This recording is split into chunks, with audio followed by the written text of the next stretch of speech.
repair ng destek maasahan. Board level reforma itong magpapisibuild na loose screen palagi parang may sumpa. Huwag mag-alala, kalidad at pulido ang gawa. Ayos lahat, basta repair. Computer, cellphone, kahit printer man yan. Electronics, kahit ano pa yan. Sa aming servisyo, tatakang Triestech.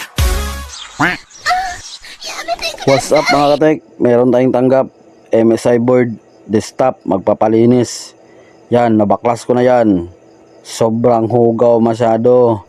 Ito, ang video card nya, hugaw din. Yan, ito, mga fan. At magpapalagay pala yan ng NVMe M.2. Yan, dyan, lagay natin dyan mamaya. Tingnan nyo ang board, hugaw masyado. Yan, ito din, linisan natin yan dyan apart. Ito, may isa pang problema. Ito ayaw matanggal ibot. Yan, gahi masyado. Pero may technique atik ako dyan para maibot yan mamaya. 1 year to, walang preventive maintenance. Kaya ganito kahugaw lapok ang kanyang desktop. Tara, ating electric panan.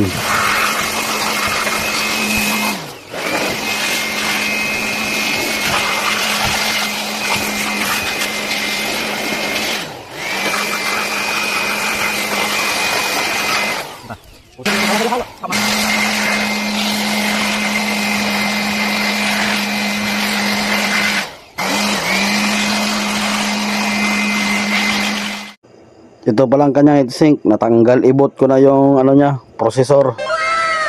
Yan, hugaw din masyado. Yan, itong processor niya, lagay mo natin dyan sa lungon. Dito na part, nalinisan ko na ang kanyang heatsink. Sinaw masyado, parang legs.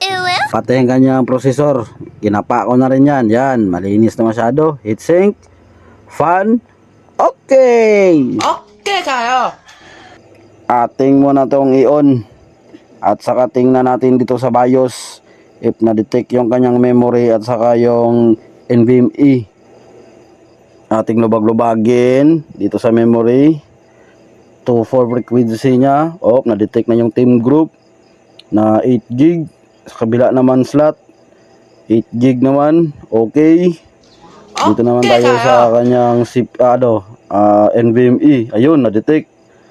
Ang brand is ilabas ang mahiwagang Lexar. Bali dito para natin to pinaslak sa sa slot 1 sa M.2. Dito ipi-perform natin ang reformat. Ayos, ito install.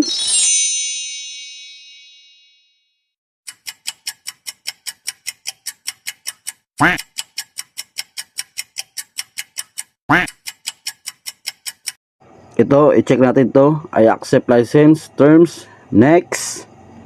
Then, itong custom. Click dito, in-new. Then, apply. Then, okay. Okay Then, kayo! next.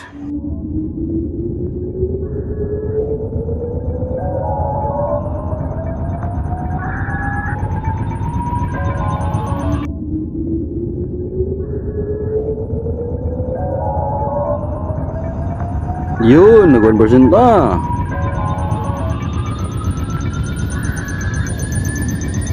Dito, i-skip na lang natin to kasi matagal. Yo! Ang Triestech dito sa Jensen. Kung tech ang usapan, sila na lang. Sa computer repair ng desktop maasahan. Board level reforma itong magpapisibuild na loose screen.